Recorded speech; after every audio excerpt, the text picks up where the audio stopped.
तो कॉन्स्टिट्यूशन से 16 number question पे फोकस करते हैं। जहां तक महिलाओं की गरिमा एवं समान अधिकार का प्रश्न है, लोकतंत्र किस प्रकार सहायक है? जहां तक महिलाओं की गरिमा एवं समान अधिकार का प्रश्न है, लोकतंत्र किस प्रकार सहायक है? How is democracy helpful as far as women's dignity and equal rights are concerned? ठीक है, तो यहाँ पर याद रखोगे। ठीक है, अब यहाँ पर बोला जा रहा है कि लोकतंत्र किस प्रकार सहायक है महिलाओं की गरिमा और समान अधिकार का प्रश्न को लेकर। तो लोकतंत्र में महिलाओं को विधान मंडलों में समान मात्रा में राजनीतिक प्रतिनिधित्व प्राप्त होता है। In a democracy women get equal political representation in the legislatures. लोकतंत्र में महिलाओं को प्रत्याभूत अधिकार प्राप्त होते हैं तथा उनके साथ सम्मानपूर्वक व्यवहार किया जाता है। In a democracy women have guaranteed rights and are the treated with respects. लोकतंत्र में महिलाओं को सामाजिक जीवन के अधिकांश पक्षों में लिंग भेद का सामना नहीं करना पड़ता है। In a democracy women do not face gender discrimination in most aspects of social life. लोकतंत्र में समानता का सिद्धांत विधिक प्रतिमान के रूप में स्वीकृत है, जो उनकी स्वतंत्रता एवं गरिमा को प्रत्याभूत करना आसान बनाता है। In a democracy the principle of equality is accepted as a legal paradigm that makes it easier to guarantee their freedom and dignity। तो चलिए बताइए क्या होगा, 16 का क्या होगा? D number answer. चलिए, बहुत अच्छा, आपने सही जवाब दिया जी कि गरिमा और समान अधिकार का प्रश्न को लेकर समान का सिद्धांत विधिक प्रतिमान के रूप में स्वीकृत थे, जो उनकी स्वतंत्रता एवं गरिमा को प्रत्याभूत करना आसान बनाता है। ठीक है, नेक्स्ट, लोकतंत्रीय विकेंद्रीकरण का आशय है। Democracy mean decentralisation. संघीय सरकार, फेडरल गवर्नमेंट, संसदीय सरकार, पार्लियामेंट्री गवर्नमेंट, लोकतंत्रीय सरकार, डेमोक्रेटिक गवर्नमेंट या स्थानीय सरकार, लोकल गवर्नमेंट। बोलो जी, बताया भी गया है आप लोगों को क्लासेज में। ठीक है, आंसर आप देख सकते हैं क्या होगा, आंसर देंगे, दीजिए फटाक से। और आप देख सकते हो 17 का डी। ठीक है, स्थानीय सरकार। तो लोकतंत्रीय विकेंद्रीकरण का मतलब क्या होता है? आपका मतलब कि सबका सहयोग हो, लोकल से लोकल तक का सहयोग हो। ठीक है, जो कि एक क्लास में आप लोगों को विकेंद्रीकरण पे लगता है कि 15 मिनट या 20 मिनट बहुत तरह का कुछ बताने का काम किया था। तो स्थानीय सरकार 17 का डी याद रखें। ठीक है, तो ये सब क्वेश्चन नहीं दिया जाएगा ना, तो बड़ा दिक्कत होगा आप लोगों को, हमेशा गड़बड़ करने का काम। तो लोकतंत्रीय विकेंद्रीकरण, स्थानीय सरकार नहीं। संसदीय लोकतंत्र वह है जहां पार्लियामेंट्री डेमोक्रेसी इज वेयर जन सहभागिता और संभ्रांत वर्ग के शासन के बीच संतुलन, the balance between mass participation and the rule of the elite. देखिए, संसदीय लोकतंत्र कौन है? सरकार जनता के प्रति नहीं बल्कि निर्वाचित प्रतिनिधियों के प्रति उत्तरदायी होती है। The government is not answerable to the people but to the elected representatives. सांसदों को अपने निर्वाचकों की ओर से विचार और कार्य करने का उत्तरदायित्व प्रत्यायुत किया जाता है। पार्लियामेंट्रियंस are delegated the responsibility of thinking and acting on behalf of their elected members। तो जो भी नीचे कूट है उसका प्रयोग कर सही उत्तर चुनिए। Select the correct answer using the code given below. 1 2 3 2 3 1 3 2 कौन सही है आप चेक कीजिए, देखिए।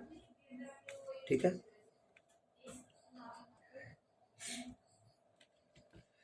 तो 18 का क्या हो जाएगा? सी नंबर, मतलब 1 और 3। तो यहाँ पर सही क्या हो गया? 1 और 3। संसदीय लोकतंत्र वह है, कौन है? जहां जन सहभागिता और संभावित वर्ग के शासन के बीच संतुलन है, बैलेंस बना हुआ। यहाँ पर सरकार जनता के प्रति नहीं बल्कि निर्वाचित प्रतिनिधियों के प्रति उत्तरदायी है। तो ऐसा तो नहीं, जनता के प्रति उत्तरदायी, तो गलत हो गया। सांसदों को अपने निर्वाचकों की ओर से विचार और कार्य करने का उत्तरदायी प्रत्यायोजित किया जाता। तो 1 और 3 आंसर।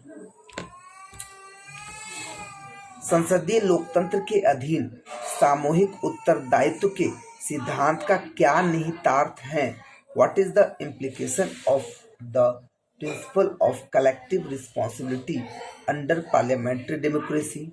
मंत्रिपरिषद में पूरे रूप में, साथ ही साथ एकल मंत्री के रूप में कोई अविश्वास प्रस्ताव लाया जा सकता है। देखिए, सामूहिक उत्तरदायित्व पर फोकस किया जा रहा है ना।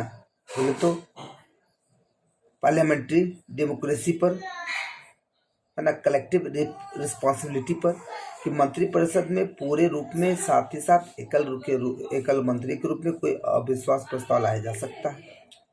मंत्रिमंडल में किसी व्यक्ति का प्रधानमंत्री की सलाह के बिना नाम निर्दिष्ट नहीं किया जा सकता है ना। देखिए ऊपर में क्या हो रहा है, a no confidence motion can be moved in the council of ministers as a whole as well as a single minister.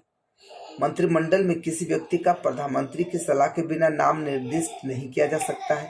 No person can be nominated in the cabinet without the advice of the prime minister. मंत्रिमंडल में कोई व्यक्ति सदस्य के रूप में नहीं रखा जा सकता यदि प्रधानमंत्री कह दे बर्खास्त कर दिया जाएगा। तो जब बोल दे बर्खास्त कर दिया जाएगा तो सदस्य के रूप में कोई रखा जा सकता है या नहीं? No person can be kept in the cabinet as a member if the prime minister says that he will be sacked. So select the answer, correct answer using the code given below. Reply answer. देखिए, तो यहाँ पर main चीज तो यहाँ है कि सामूहिक उत्तरदायित्व, कलेक्टिव रिस्पॉन्सिबिलिटी का सिद्धांत का क्या मतलब, इससे रिलेटेड क्या है। कौन गलत ही नहीं पूछा, बोला सही उत्तर चयन करें, करेक्ट आंसर। ठीक है, तो आइए देखते हैं क्या होगा। 19 का आपका डी नंबर, तो डी नंबर बोले 2 और 3। ठीक है, तो अब देखिए, तो बोला जा रहा है कि मंत्रिमंडल में किसी व्यक्ति का प्रधानमंत्री की सलाह के बिना नाम निर्दिष्ट नहीं किया जा सकता है। जी जाहिर सी बात है, मंत्रिमंडल में अगर कोई व्यक्ति का अगर नाम आएगा तो वह प्रधानमंत्री की सलाह के साथ होगा। हाँ सही है ये। मंत्रिमंडल में कोई व्यक्ति सदस्य के रूप में नहीं रखा जा सकता है यदि प्रधानमंत्री कह दे बर्खास्त कर दिया जाएगा। तो बर्खास्त तो फिर कहाँ रखा जाएगा, ये भी सही है। हाँ, यहाँ पर है मंत्रिपरिषद में पूरे रूप में, साथ ही साथ एकल मंत्री के रूप में कोई अविश्वास प्रस्ताव लाया जा सकता है। तो ये देखो सही नहीं होगा, तो आपका 2 और 3 ये नंबर सही होंगे। ठीक है, शासन की एकात्मक पद्धति का लाभ है, the advantage of a unitary system of governance। तो एकात्मक पद्धति का लाभ क्या, अधिक अनुकूलनशीलता, मोर एडेप्टेबिलिटी, दृढ़ राज्य, स्ट्रॉन्ग स्टेट, जनता द्वारा अधिक सहभागिता, more participation by the public, सत्तावादी की कम संभावना, there is less chance of authoritarianism. तो एकात्मक पद्धति होगा तो उसका लाभ क्या होगा, क्या जी, उसका लाभ क्या होगा? तो आप देख सकते हो बी नंबर, दृढ़ राज्य, strong state. Next and last question, किसी लोकतांत्रिक सरकार के लिए न्यूनतम जनादेश क्या है? What is the minimum mandate for a democratic government? तो न्यूनतम जनादेश क्या होता है लोकतांत्रिक सरकार के लिए?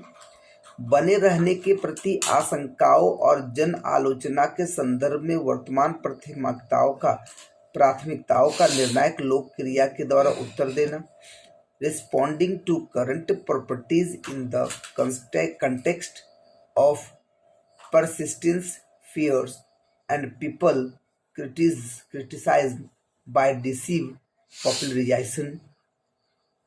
न्यूनतम जनादेश क्या है? तो आइए डायरेक्ट आंसर पर फोकस करते हैं। 21 का ए नंबर यही आंसर होगा कि जनादेश, न्यूनतम जनादेश क्या है? तो बने रहने के प्रति आशंकाओं और जन आलोचना के संदर्भ में वर्तमान प्राथमिकताओं का निर्णायक लोक क्रिया के द्वारा उत्तर देना।